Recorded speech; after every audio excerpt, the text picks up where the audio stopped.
I reached for her hand while she folded a kitchen towel, something I've seen her do 100 times. Only this time, she flinched.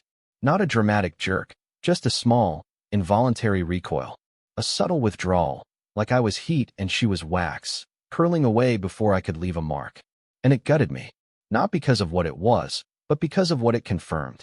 That one damn movement spoke louder than every, "I'm just tired," she'd muttered over the past 3 months. Louder than the tight-lipped smiles, the cold shoulders in bed, the empty glances across the dinner table. "Emily." I said her name like it was a question I wasn't ready to answer. I kept my hand in the air between us for a moment, a ridiculous, suspended gesture waiting to be met halfway. She didn't meet it. Instead, she offered a soft, awkward chuckle that didn't match her eyes and smoothed the towel again, folding it just so. "Sorry, I didn't see you reaching." But she did. She always did. We've been married 12 years. I know her rhythms. She used to meet my hand without thinking, brush my arm in the hallway just because, lean her head into my chest when I passed behind her. That's what got me. Not the flinch itself, but the fact that it had to be explained. She left the towel on the counter and turned to rinse a glass that was already clean. I watched her do it, scrubbing at nothing, like she needed to occupy her hands so she wouldn't have to explain more. I didn't say anything else. Just stepped back, grabbed my coffee, and watched her for a minute longer. Emily was beautiful in that easy, disarming way that sneaks up on you. Soft hazel eyes, shoulder-length dark hair tucked into a lazy bun, and that small scar on her chin from when she fell off her bike as a kid. She used to laugh when I kissed that scar, called it her flaw, like she thought I hadn't memorized every angle of it. She still looked like the woman I married, but she didn't feel like her anymore. It's strange what your brain registers when your heart's busy hemorrhaging. The way she folded that towel, the way her back straightened when she heard my footsteps, the way she set the rinsed glass in the drying rack, upside down, even though she always put them upright. She was careful, deliberate, controlled, which was new. Emily used to move through the kitchen with a kind of grace that didn't try. She'd hum something under her breath, dance barefoot across the tile. Now, every movement felt edited. "Long day?" I asked as I leaned against the counter, trying not to sound as cautious as I felt. She nodded without looking at me. "Always as lately. Maybe we should take a weekend. Just us. Get away." She sighed. "That's not really in the cards, Brian. Work's been insane, and we've got the car insurance, the roof, remember?" I nodded. I remembered. I remembered the excuse. And the one before it. And the one that would come next. She wiped her hands, her ring glinting under the overhead light. I stared at that band, wondering when it had started to feel decorative. I could feel her waiting for me to say something more. Push a little. Argue. But I didn't. Not anymore. Instead, I kissed her on the temple as she passed. She didn't flinch that time. She didn't lean into it either. She just moved on. I stayed in the kitchen after she disappeared upstairs. Finished my coffee, even though it had gone cold. There's something uniquely brutal about watching a marriage decay in real time. Not in explosions, but in silences. Not in slammed doors, but in towels that don't need folding. I'd been noticing the changes for a while now. The earlier showers. The sudden concern for her appearance on Wednesdays. The new perfume I never complimented, because she never wore it around me. But tonight felt different. Something shifted. That flinch, it wasn't fear, and it wasn't surprise. It was discomfort. Discomfort with me. I opened the Notes app on my phone. 10:14 p.m. Emily flinched when I reached for her hand. Said she didn't see it. She did. I stared at the words for a moment before locking the screen and sliding the phone into my pocket. It felt strange, taking notes like that. Cold. Clinical. But that's what I needed now. Clarity. I wasn't going to scream. I wasn't going to accuse her of anything yet. I wasn't going to ransack her phone or follow her around like some paranoid sitcom husband. I was going to watch. I was going to remember every detail. Because when the truth finally showed itself, I wanted to meet it head on. I walked upstairs quietly, stepping over the creaky spot on the landing that always gave me away. Her door, our door, was cracked open. She lay in bed with the covers pulled up to her chin, eyes closed, face lit by the soft blue of her phone screen. She wasn't asleep. "Night," I said softly. "Night," she replied, not looking up. And that was it. I stood there in the dark hallway for a moment, letting the silence confirm everything her words wouldn't. Then I turned toward the guest room and shut the door behind me. For the first time since we bought this house, I locked it and slept alone. It's amazing how quiet resentment is. It doesn't slam doors or shout over dinner. It just settles, like dust in corners you used to clean. The morning after the flinch, I woke up in the guest room with the scent of Emily's shampoo still faint on my pillow. Not hers, exactly, just the memory of her. It had been weeks since she slept close enough to leave a trace. I went downstairs to the smell of fresh coffee. That used to mean something. Now it felt like a courtesy, like she was keeping up the role of wife in a play neither of us was enjoying anymore. She sat at the kitchen table, scrolling her phone, eyes vacant. "Morning," I said, keeping my voice light. She nodded without looking up. "Morning." I poured a cup, sat across from her, and watched the way she kept her elbows close, her body angled slightly away from me. She'd showered already. Her hair was up. Another new blouse. Emerald green this time. Her makeup was flawless. And it was only Wednesday. I took a breath. I thought maybe Friday night, just the two of us. No phones. Dinner. That new tapas place opened on 5th. She cut me off mid-sentence. "Brian, I have a late meeting Friday. Can't reschedule?" "No. It's a quarterly review. End-of-month stuff." I nodded slowly. "Okay. How about Saturday?" She finally looked at me, but not like a wife looking at her husband. More like a coworker tolerating an unnecessary meeting. "Why are you pushing this?" That question landed harder than it should have. I kept my voice even. "I'm not pushing. I'm asking." She gave me a smile I didn't recognize, thin and stretched, like a polite mask. "It just feels like a lot of pressure lately." Pressure. I'd asked her to dinner, not a vow renewal. "I miss you," I said quietly. She blinked, surprised like I'd confessed something inappropriate. She stood and grabbed her bag. "I'm running late. Don't forget the garbage needs to go out." And just like that, she was gone. The trash was half full, but I took it out anyway. Needed an excuse to step outside, to breathe air that didn't feel filtered through someone else's indifference. I watched her drive off, tires crunching softly over the driveway gravel. Her taillights vanished around the corner. I stood there for a long time. Something inside me was loosening, not breaking, but unhooking. The part of me that used to explain things away. The optimist. The rationalizer. He was going quiet. When I walked back inside, I noticed something odd. A second towel was hanging on the rack in the downstairs bathroom. We never kept two there. She hated clutter. I stared at it for a full minute before running a hand through my hair. Maybe she just forgot. Maybe.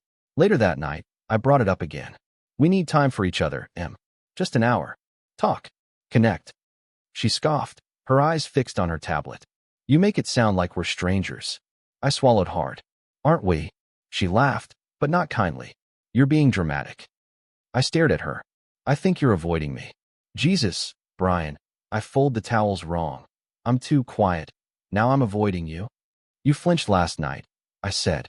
Her head jerked up. "What?" "When I reached for your hand. You pulled away." She blinked, her mouth parting slightly. I was startled. "You were behind me." "No. You looked right at me." Her lips tightened. "I'm tired. That's all."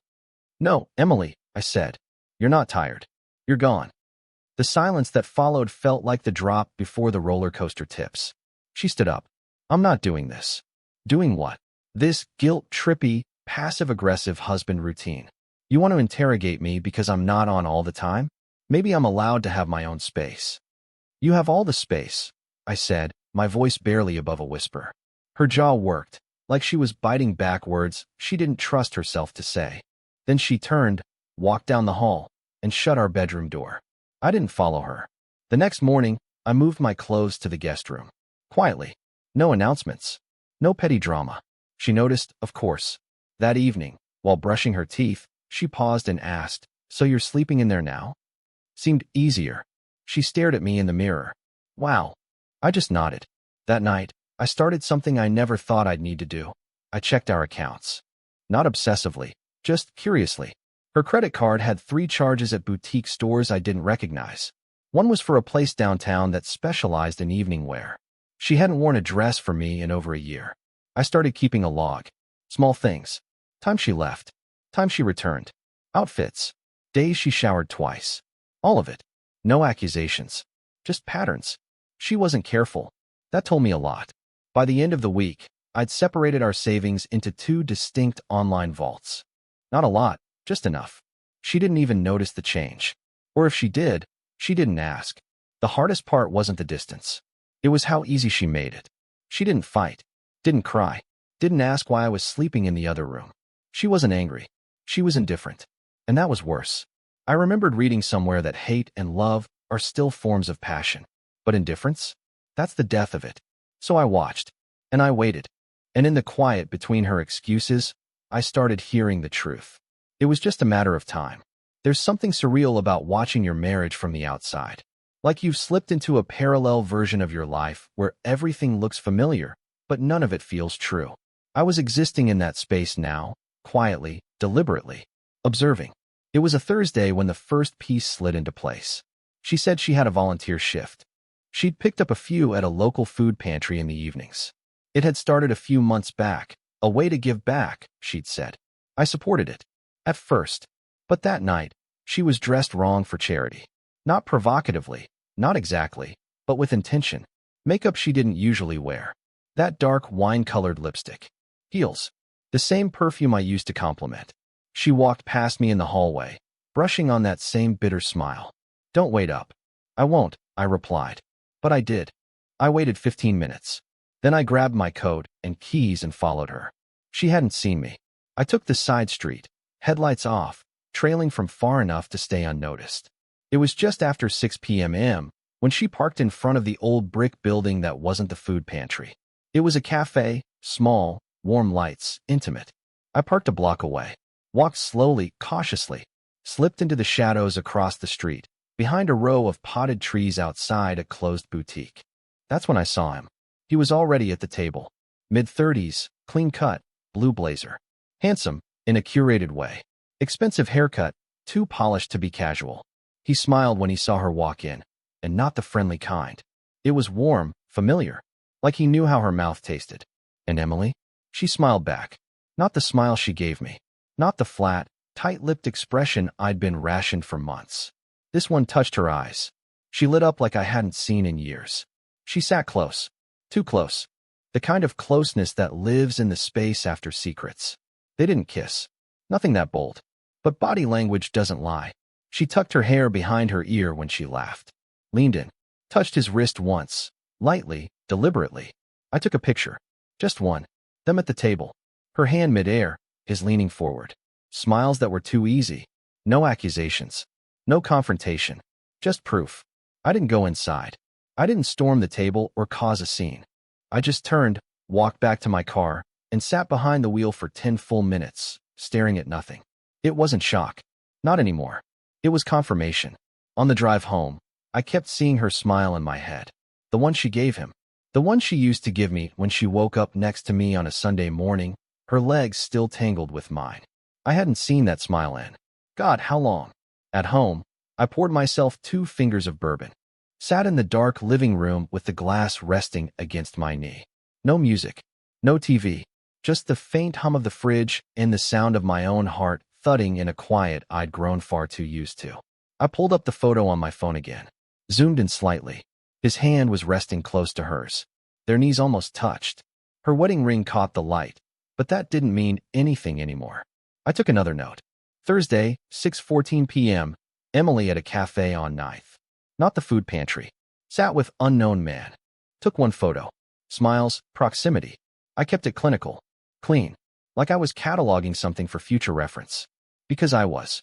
The next day, I used the license plate I'd photographed on his silver Audi to pull the registration. I knew someone in records. I told myself it wasn't unethical if it was personal. His name was Caleb Wright. Architect. Married. That last part made my pulse spike. Married. I spent the afternoon looking him up, LinkedIn, public directories, firm website. He had a wife. A brunette. Pretty in that understated, natural way. Her name was Julia Wright. I clicked through photos on their firm's gallery. There he was at a ribbon cutting. There she was at his side. I studied her eyes, trying to guess if she knew. If she sensed it. If she felt her husband's distance the way I had. That night, I lay awake in the guest room, staring at the ceiling, her muffled footsteps sounding through the wall. No creaks. No pacing. Just the soft thud of a drawer, the click of a lamp. No text from her. No good night. My phone buzzed. It was a calendar reminder. One I'd set months ago. Anniversary trip idea. Paris? I stared at the notification, thumb hovering over the screen. Then I deleted it. It was almost funny. Almost. The next time she came home from a volunteer shift, I didn't follow her. I didn't need to. Her eyes were glassy with that strange afterglow of guilt and adrenaline. She avoided my gaze. Her hair was windswept, lips slightly smeared. She dropped her purse on the table and went straight to the shower. She didn't speak. I didn't ask.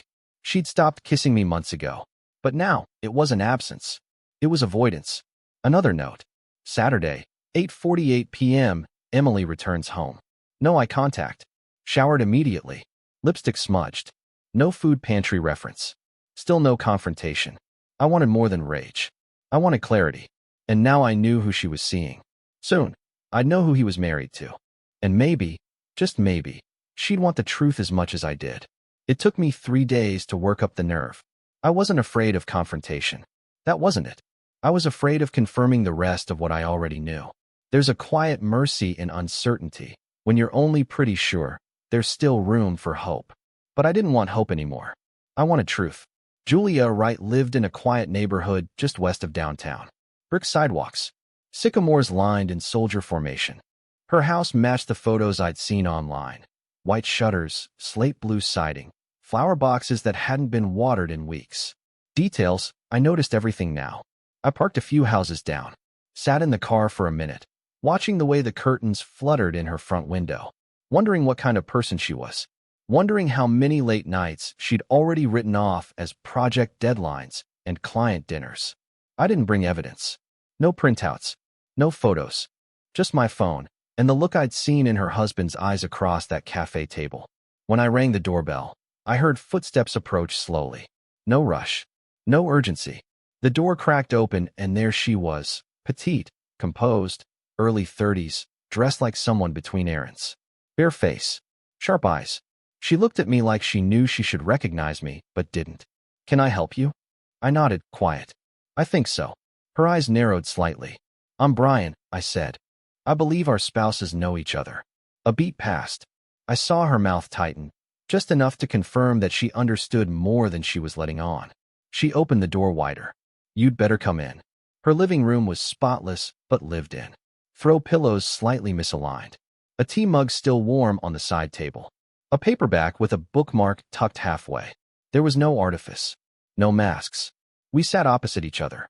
How long have you known? She asked. 2 weeks, I said. But I didn't suspect until 3 months ago.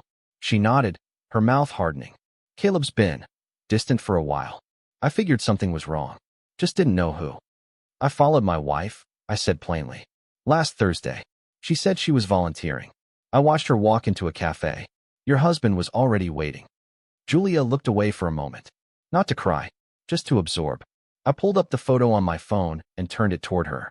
She stared at it in silence. Her hand didn't tremble when she reached out to take the phone. Her voice, when she spoke, was level. That's the same shirt he wore last Thursday. Said he had a client dinner on the north side. I waited. She didn't cry. She didn't scream.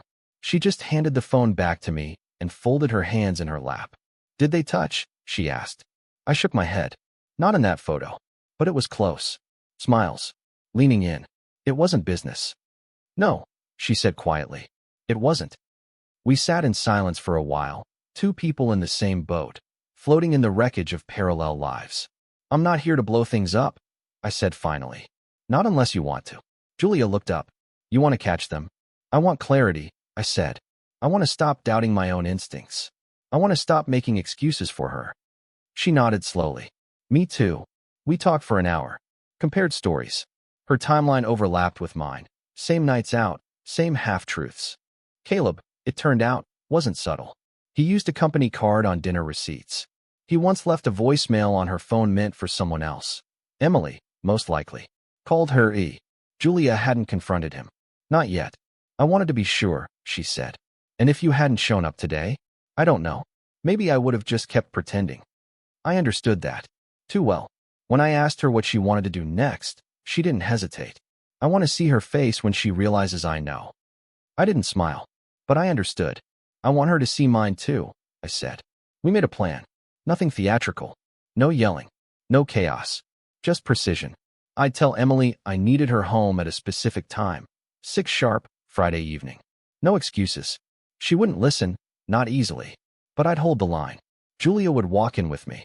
That's all. Let them explain that. Before I left, Julia walked me to the door. Thank you, she said, for being calm, for not dragging this into something ugly. I can't afford ugly, I said. Not with her. Not with myself. She hesitated, then said, You're not like him. I nodded, but I didn't feel proud. Just tired. Friday, I said. Friday, she repeated. Back home, Emily was already in the bedroom. I walked past the closed door without knocking. My heart was beating steady, not fast. Just present. Like it was preparing for a slow, long storm. I sat down in the guest room. Opened my notebook. Added a line. Tuesday, met Julia right. She knows. We both do. Friday is the reckoning. I didn't feel angry anymore. I felt ready. I told her on Thursday night. We were in the kitchen, plates drying in the rack. Evening news humming quietly in the background like static neither of us really heard anymore. She was scrolling her phone. I waited until she looked almost relaxed, the closest she ever got around me these days. Emily, I said, steady and calm. I need you home tomorrow at 6 sharp. Her eyes lifted slowly, as if the request was somehow offensive. Why? We need to talk. She scoffed, an actual scoff. Brian, I have plans. Cancel them. You can't just demand. I'm not asking a second time. My tone didn't rise. I didn't slam anything. Just held her gaze.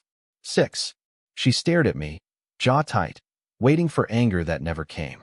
She hated that. Me not giving her something to push back against. She thrived in fog. I was clearing it. I have a volunteer shift, she said. A lie, and not even a creative one. No, I replied. You don't. Her mouth opened just slightly. Not shock, annoyance. Irritation that I was suddenly inconvenient to her new life. I mean it, I continued. Be here. She folded her arms. And if I'm not? I waited 2 long seconds. Then don't come back at all. A flicker in her eyes, panic, then anger, then calculation. She didn't think I could hold that line. She thought I was bluffing. She always thought that. Fine. She clipped, grabbing her phone and walking out. Not, I love you. Not, what's wrong? Not even, are you okay? Just fine. I barely slept. It wasn't anxiety. It was clarity. Stillness. Like my body knew something irreversible was coming and was saving its strength. At 5:50, I stood in the living room. Lights on. Quiet. Neutral. Not a battlefield, just a stage. The couch aligned perfectly, coffee table centered, curtains drawn a little too neatly. I didn't want chaos. I wanted truth under bright light. At 5:59, headlights cut across the window. She was on time. I didn't greet her. I didn't move toward the door. I let her walk in and meet the moment she created. She entered with that look she'd perfected lately, mild irritation with a hint of martyr. Purse over her shoulder, keys dangling, expression rehearsed. What's so urgent that? The front door closed behind her with a soft click. She turned, and there we were. Me. And beside me, Julia. Emily froze like a photo caught mid-breath. Her purse slid from her shoulder, thumping to the floor. Julia didn't speak. She didn't glare. She simply stood there, steady and composed, like someone who had already crossed through fire and was now just watching what burned behind her. Emily's face drained, then flushed, then went chalk pale again. Her lips parted silently, like she'd forgotten how language worked. What is this? She whispered. I didn't answer. Julia didn't answer. The silence answered. Her eyes darted between us, wild, cornered. Brian, don't do this. Whatever you think. No, I said quietly. No pretending. She tried to gather herself, straighten her spine, forced a steadier voice. I don't know why you brought her here, but this is insane. You're humiliating me. You did that, I said. Not me. Julia stepped forward then. Not aggressive. Just present. We know Emily. Emily swallowed. Once. Hard. Know what? Don't, I said. Not loudly. Not angrily. Just final. Her shoulders slumped like the weight of all her lies finally found her spine. Brian, I made mistakes, but mistakes have singular form. Julia interrupted. This didn't. Emily's eyes flashed. Fear, shame, then desperation. I didn't mean for it to become. You meant exactly what it became, I said. You chose it. Again, and then you lied about it. She stepped toward me. Instinct. Habit. We can talk about this, privately. We are talking, I said. Just not hiding. Her voice wavered. I love you. I didn't laugh. I didn't flinch. I simply asked, when?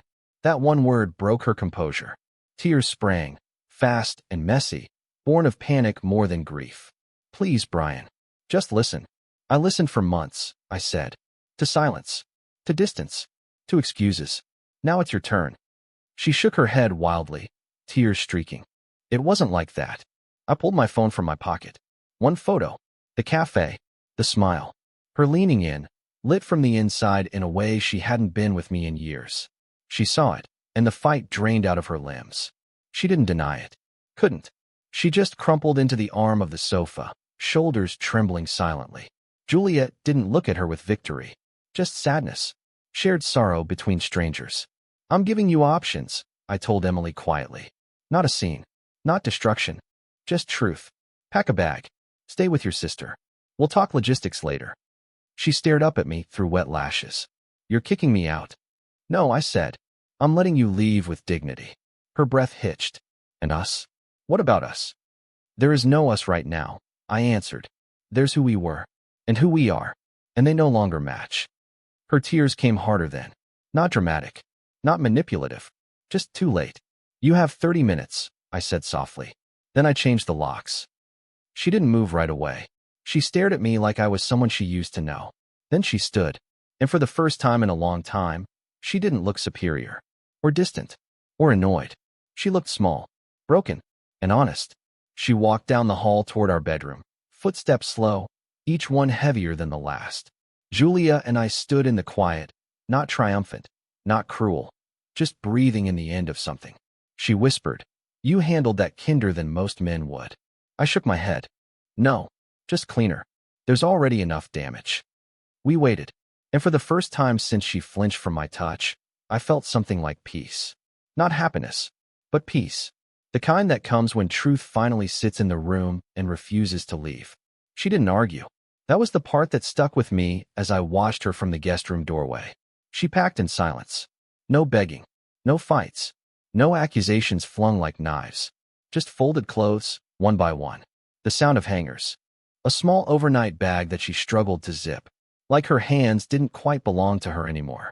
Julia stood at the base of the stairs, quiet. She didn't need to be there. I didn't ask her to stay. But somehow, her presence grounded everything. Two people, burned by the same fire, refusing to scream. I watched Emily from the hallway. I didn't offer to help. Not because I wanted to punish her, but because I wasn't her husband anymore. Not in the way that counted. She paused at the edge of the bed, holding one of my old hoodies. The gray one she used to sleep in when she'd get cold. She ran her fingers over the fabric like it held some kind of memory she didn't want to touch directly. Then she folded it, left it on the pillow. I don't have anywhere to go, she said, barely above a whisper. You have a sister, I replied calmly. She's 2 hours away. You've driven farther for less important things. She blinked, lips trembling, but I didn't move. I wasn't going to close the distance anymore. That was her job, and she'd already crossed too many lines in the wrong direction. I didn't plan for this, she said. You planned everything else. That one landed. She looked away. I thought we could fix it, she added. You didn't even tell me it was broken. Silence again. She zipped her bag, paused at the mirror, didn't check her face, just stared at herself like she didn't recognize the woman looking back. When she stepped into the hallway, Julia didn't say anything, just shifted slightly, letting Emily pass. There was no smugness, no gloating, just a clear, quiet boundary. Emily hesitated at the top of the stairs. You could have just talked to me. You didn't have to bring her. You stopped talking months ago, I said. I just finally listened. She nodded, slowly, as if she'd expected me to lash out, and was now confused by the fact that I hadn't. Was it ever going to be just once? I asked. Emily's mouth opened, then closed. I don't know. You never intended to stop. Her eyes filled again, but no tears fell. It felt like something I needed. And now, it feels like something I broke. I didn't respond. That wasn't mine to fix anymore. She started down the stairs. At the door, she turned. Are you going to Caleb? Julia answered for herself, stepping forward. Eventually, Emily looked between us. You're not together? No, I said. Just honest. She nodded, then reached for the door, paused, and whispered, "I'm sorry, Brian." I didn't say anything. And for once, she didn't wait for forgiveness. The door clicked shut behind her. Julia let out a slow breath and turned to me. She shook her head. "Awful. Necessary," I said. She nodded. "I should go. You want a drink first?" She blinked, surprised. "You're offering me a drink?" "Something strong. Clean glass. No judgment." That made her smile, just a little. One. We sat on the patio out back, each with a tumbler of bourbon. No words for a while. Just night sounds. A breeze. The clink of ice. "You think she meant it?" Julia asked eventually. Sorry. I nodded. Probably. But too late. Sorry means nothing after deliberate decisions. She swirled her glass. "You think you'll ever forgive her?" "I'll have to," I said. "Not for her. For me." She took a slow sip. "I don't think I'm there yet." "You will be. Eventually. It's the only way forward." A pause. Then, "You're too calm for someone who just lost everything." I shook my head. I didn't lose everything. I just finally put down something that had already fallen apart. Julia looked at me for a long time. "You know, you're not like most men I've met." "That's what Emily used to say." I replied, not bitter, just honest. We finished our drinks in silence. When she stood to go, I walked her to the front. "If you need anything," she began. "I'll be fine." She looked at me like she didn't quite believe that, but wasn't ready to argue. "You did good tonight," she said. "So did you." She gave a small, sad smile. "Still hurts, though." "Yeah," I said. "But the bleeding stopped." "That's something." Julia left quietly. No hugs. No lingering looks. Just two people who now understood each other in a way no one else could. I changed the locks that night. It felt cold. Final. But also right. I slept in the master bedroom for the first time in months. Alone. Not lonely. Just clean. The air felt different. Lighter. The silence didn't hum with tension. It just was. I didn't cry. Didn't rage. Didn't stare at the ceiling and ask myself why. I already knew. She'd stopped choosing me. So I finally chose myself. The first message came Sunday afternoon. A photo of a small guest bedroom. Her sister's place, I assumed, faded floral sheets, a cluttered dresser, and a caption beneath it that simply read, "Can I come get a few more things?" I stared at it for a moment. No greeting. No apology. No acknowledgement of the crater she'd left in the middle of our home. Just logistics. I responded with 4 words. "List what you need." 2 hours passed. Then a reply. My winter coats, the navy suitcase, the yoga mat, some books from the office, my skincare stuff. Also the green dress in the dry cleaning bag. I didn't answer. Just grabbed a few boxes, packed each item exactly as listed, and left them on the porch. She'd already taken most of her things the night she left, but this felt performative. Like she wanted to see if I'd crack. If I'd invite her in. If I'd let her linger long enough to talk about us. I didn't. I texted back. "Boxes on the porch. Code will work for 48 hours. She replied almost instantly. "Seriously? After everything?" I didn't engage. I wouldn't. I sat in the living room with the lights low, watching shadows stretch across the floor as the sun dipped below the trees. It had only been 2 days since she left, but the house already felt different. Still quiet, but now it was a peaceful quiet. Not the loaded, stifled kind we'd been living in. At 7:12 p.m., the porch light flicked on. I didn't look through the window. I didn't hover by the door. I just sat still and listened. A few steps. The box shuffle. A pause. Then nothing. No knock. She didn't try the door. But 5 minutes later, another message buzzed in. "I miss talking to you." I stared at it for a long time. Not "I miss you." Not "I'm sorry I lied." Just a hollow echo of what used to be connection. I didn't reply. On Monday, I met with my bank to finish separating our accounts. Utilities were moved to my name. Subscriptions canceled or changed. Passwords updated. Everything was methodical. Clinical. Necessary. She texted again that night. "Do you really want to do this? After all these years?" I didn't answer. Not because I didn't want to, but because the question was rotten at its core. I wasn't the one who wanted this. I just refused to pretend anymore. 5 minutes later. "Can we talk? I don't want things to end like this." But they'd already ended. The moment she leaned into another man, smiled at him like she used to smile at me. That was the ending. Everything after was just aftermath. I added another entry to my notes. Monday, 9:02 p.m., Emily texted again. "Miss talking. Can we talk?" Avoids ownership. centered on her feelings. No acknowledgement of impact. It helped to write it down. Made the emotions less sticky. Tuesday, she sent a longer message. Paragraphs. I'm not trying to hurt you, Brian. I never meant for any of this to go so far. Caleb made me feel seen. I know that's hard to hear, but for a long time, I didn't feel like myself with you. I was tired of walking on eggshells, tired of always being the bad guy in your head. I needed space. I made mistakes, but don't erase everything we had because of this one chapter. You matter to me. You always will. I read it twice. She said Caleb made me feel seen. 12 years of marriage. Sunday mornings.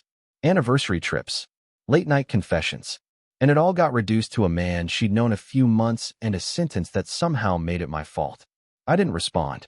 I wouldn't respond. Because the second I gave her a reply, we were back in her world. A world where actions had emotional explanations instead of consequences. I was done playing that game. Wednesday morning, she tried again. This time, with warmth. Remember that trip to Asheville? That bed and breakfast with the fireplace that wouldn't work? We ended up just piling the blankets and falling asleep in front of that little space heater. I've never felt more safe with someone. I miss that. I miss you. That memory used to feel like home. Now it felt stolen. Something we built together, now wielded like a key to a door she no longer owned. I boxed up the rest of her books. Found a half-used bottle of her perfume tucked behind the bathroom mirror. It still smelled like her. Or rather, like the woman she used to be. I sealed it all in another box. Texted her one final time. More boxes on the porch. Code expires tomorrow at noon. After that, everything else gets stored. She replied instantly. Is this really who you are now? Cold. Unfeeling? No, I thought. This is who I have to be to survive you. But I didn't send that.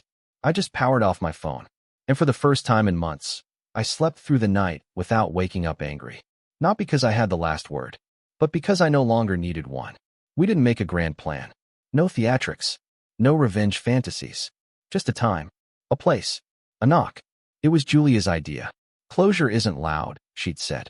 Sometimes it's just clarity. Let them see what they broke without us having to break anything. I agreed. Saturday afternoon, late enough for the sun to hit the windows, but early enough to catch him home. Julia drove. I sat in the passenger seat, a man who no longer needed to explain himself. Her knuckles were white on the wheel, but her face was calm. I don't know what I'm going to say, she admitted. You don't have to say much. Good, she said, staring at the windshield. Because if I start talking, I might not stop. We pulled up to a narrow, two-story house with fresh mulch out front and blinds drawn on every window. Caleb's house. The one Emily probably knew as well as our own by now. We stepped out together. The sidewalk was warm beneath our shoes. I could hear a lawn mower in the distance. Some dog barking from behind a fence. Normal things. But this wasn't a normal day. Julia rang the bell. We waited. Footsteps inside. A pause. Then the door opened. Caleb stood there in a black athletic shirt, gym shorts, hair damp like he'd just showered. His brow furrowed when he saw me, then twisted when his eyes shifted to Julia. Confusion. Recognition. Then something else. Fear. Julia, he said, breath catching. We need to talk, she said, cool and even. His eyes darted to me again. What is this? A conversation, I said. One you don't get to control. He hesitated, then stepped aside. Come in. Julia shook her head. We're not here to sit on your couch. You don't get comfort right now. He swallowed and stepped back onto the porch.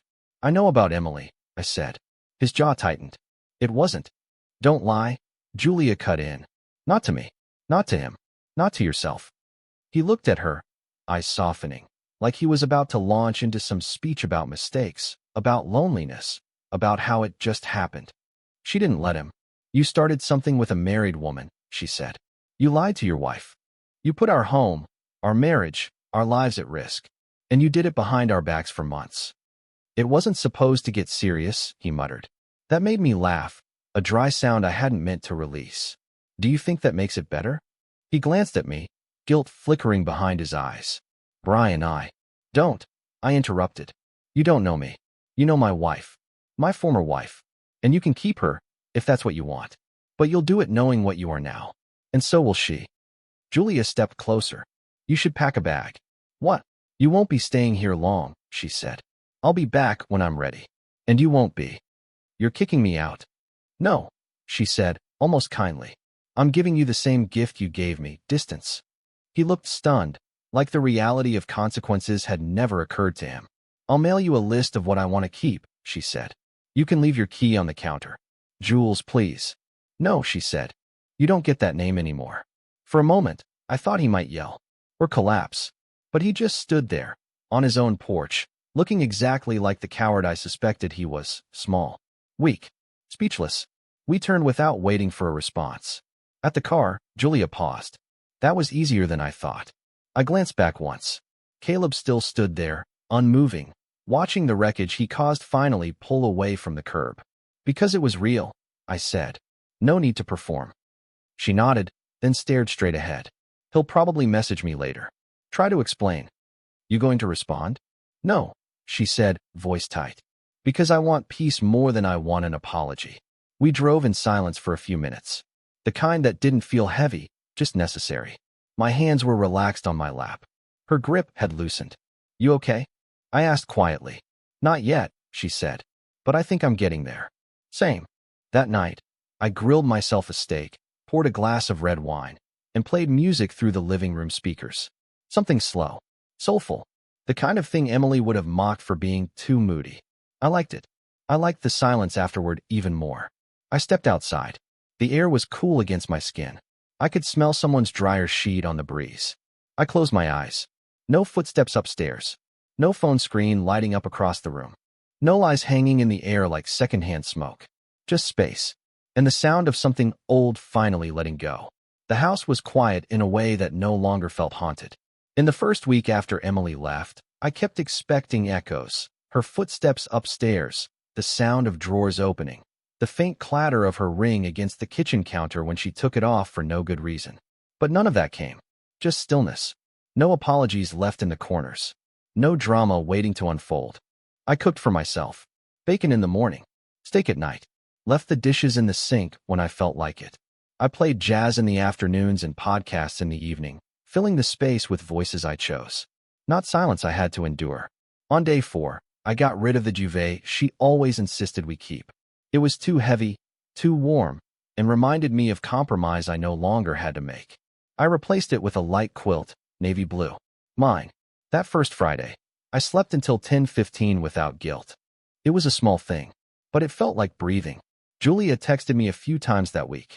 Nothing heavy, no rehashing, just small things. You ever tried the trail behind Lake Hollow? Way better than it looks from the road.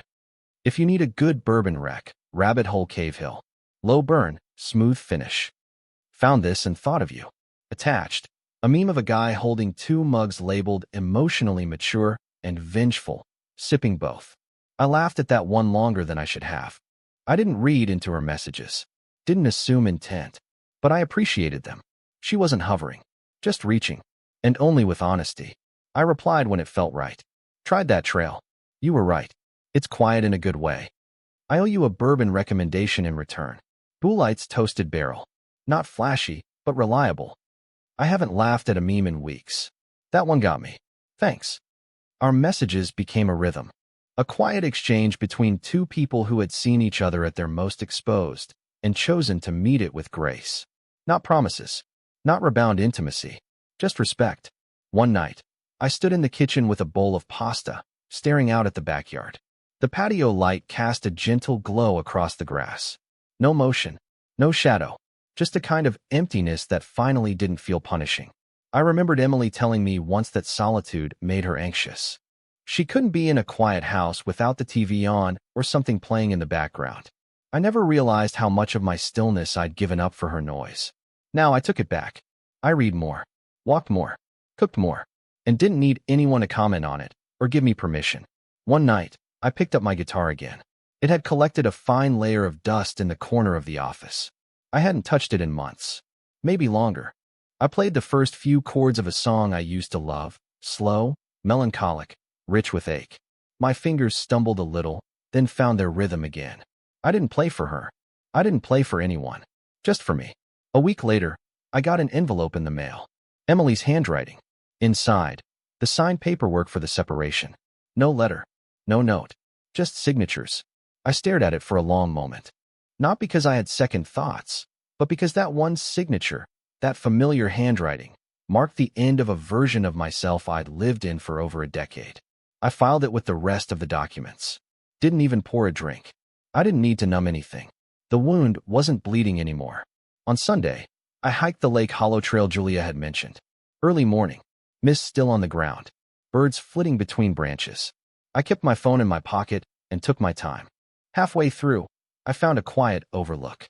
Sat down, let the silence wrap around me. And for the first time since everything began, I realized something that stopped me cold. I didn't feel broken anymore. Not healed. Not whole. Just not shattered. That was enough. When I got home, I found a message from Julia. Thought of you today. Hope the trail gave you something back. I typed, erased, then retyped. It did. More than I expected. She replied. Same here. Nothing more. Nothing less. Just two people walking the same path. Not toward each other. Not away. Just forward. It was the second Sunday of the month. Mid-morning. Bright sky, chill air. I just stepped out of the shower when I heard it. The sound of a knock on the front door. Not a package. Not the neighbor's kid with a fundraiser. It was deliberate. Measured. I didn't need to check. I knew. Still, I pulled on a clean t-shirt, slid into jeans, and walked downstairs, drying my hands on a dish towel. When I opened the door, there she was. Emily, dolled up like it was date night. Lipstick, heels, soft curls. A tight cream sweater she used to save for anniversaries. And in her hands, like something out of a scene she'd rehearsed, a pie. Blueberry. For a moment, neither of us spoke. Then she gave me that smile. The safe one. The remember me? Smile. Hi, she said softly. I nodded, leaning against the doorframe. You shouldn't be here. I know. But I baked. I didn't take the pie. Her eyes scanned the inside of the house, like she expected someone else to appear behind me. You look good, she added. Thanks. She shifted the pie in her hands. Can I come in? No, I said, calm as ever. That surprised her. It's just for a minute, she tried again. To talk. We already talked, I said. She swallowed. Not like this. Her voice had that old cadence, part apology, part seduction. Like if she used enough softness, the past might melt off her like old paint. But I'd been fireproofed by the truth. I'm doing well, Emily, I said. I'm not interested in reopening the door. She bit her lip. I made mistakes. I know that. Mistakes are forgetting milk. You made decisions. Her face fell. So that's it. You're just cold now? No, I replied. I'm just done being burned. She stepped forward slightly, into the threshold. 12 years, Brian. I remember all 12. I also remember the lies. The distance. The look you gave him that I hadn't seen in years. I was confused, she whispered. No, I said. You were selfish. You felt bored, maybe even lonely, and instead of fixing what was broken, you threw it away. She blinked hard. Do you really feel nothing? I feel relief, I said. I feel peace in my own house. I feel freedom from guessing whether the person I sleep beside is really here with me. I miss us, she said, eyes beginning to glisten. I miss you.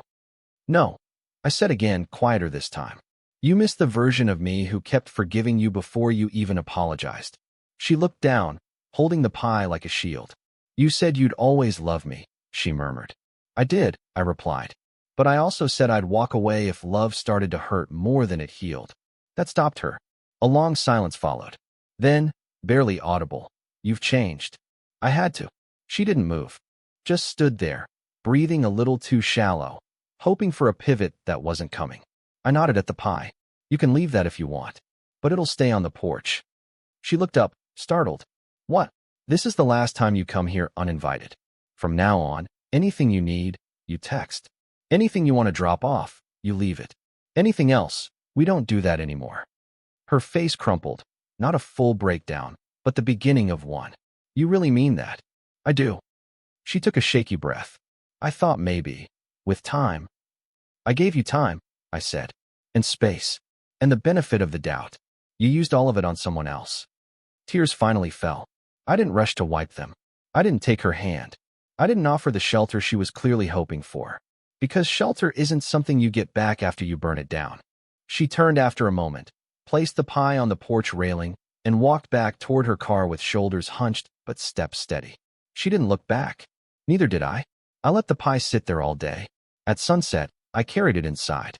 Not because I forgave her, or because I wanted it, but because it was mine now. Just like the silence. Just like the freedom. Just like the peace she once mistook for absence. I cut one slice. It was good, but not enough to forget. Not enough to rewind. Not enough to make me wish she'd stayed. That night, I went for a walk. No headphones. No destination. Just my breath and the sound of leaves skimming the pavement. When I got home, a new message blinked on my phone. Julia, just finished that bourbon. You were right. Reliable. Good company too. I smiled. Glad it held up. Also, I don't know why I'm telling you this, but I finally deleted his number. Takes time. Yeah, but time's finally doing what it's supposed to. And it was. For both of us. It's the small things I notice now. The way the front door shuts with a gentle click instead of a slammed echo. The smell of fresh coffee that actually lingers, because no one rushes to open a window like they hate the scent. The socks I leave on the floor stay there until I move them. There's no tension humming beneath my skin when I wake up. No instinct to check her side of the bed. No impulse to scroll through texts I shouldn't have to question. The peace didn't come all at once. It arrived gradually. In breaths. In meals I didn't have to share. In silence that no longer felt like punishment. Peace, I've learned, isn't loud. It's the absence of noise you didn't realize was grinding you down. It's waking up and not flinching when you remember you're alone. It's knowing you're no longer sleeping next to a lie. The paperwork is done now. Finalized. Signed. Filed. Over. It came in the mail last Thursday. I didn't cry. I didn't pour a drink. I didn't mark the date. I just filed it in the cabinet, third drawer, folder labeled closed. There's power in calling things what they are. Julia and I still talk. Not daily. Not heavy. But real. Sometimes she sends me trail photos, muddy boots, sun-streaked leaves. Sometimes I send her articles I know she'll like, or new bourbon finds. Once, she sent me a playlist titled For When You're Done Bleeding. Track 1 was a jazz cover of Don't Think Twice, It's All Right. I listened to it twice in a row. She doesn't ask for more than I can give. I don't either. That's the beautiful thing about walking through fire with someone who didn't cause the burns. You don't owe them healing, but sometimes they help you find it anyway. We hiked together last weekend. No hand-holding. No stolen glances. Just steady footfalls, occasional laughter, and shared stillness. At one point, she said, "It's funny. The worst thing that ever happened to me led to the most honest friendship I've had in years." I nodded. Same. And that was enough. Emily hasn't shown up again. There was one last message, a week after the pie. Something long, rambling, unfinished. She said she was rebuilding, too. That she was working on herself. That she still didn't understand how it all went so wrong. But of course she did. She just didn't want to say it out loud. I didn't reply. There are doors you don't reopen, not out of hatred, but because you finally respect yourself enough to leave them closed. She was the flinch. The folded towel. The nights she turned away before I'd even gotten into bed. And once I stopped explaining those things away, once I stopped chasing the person she used to be, I found the man I had stopped being. I like that man. He sleeps deeply. He eats what he wants. He doesn't check the driveway when a car idles outside. He doesn't need someone else's permission to feel whole. Sometimes I sit on the back porch with a glass of something strong and just listen. To wind. To birds. To nothing. And I remember the exact moment it started to change. Not the screaming. Not the confrontation. The flinch. That subtle, almost imperceptible recoil in the kitchen when I reached out. And she didn't lean in. Just pulled away. Not in fear. Not in anger. But in absence. That was the truth, right there. All I did was finally stop ignoring it. The old version of me would have begged. Bargained. Researched better ways to make her smile again. But now I understand something I wish I'd learned earlier. You don't chase people who close their body to your touch. You don't fight to keep someone who's already halfway out the door. You don't have to scream to be heard. You just have to stop whispering in rooms where no one is listening. I don't know what happens next. Maybe Julia and I keep walking these trails until one day we take the same one a little further than we meant to. Or maybe we part ways, two lives intersected by fire, now headed in calmer directions. I don't need the answer, because I'm not searching anymore. I'm here. In my space, in my skin, in a home where no one lies to me, not even myself. And the peace? It isn't loud. It's just mine.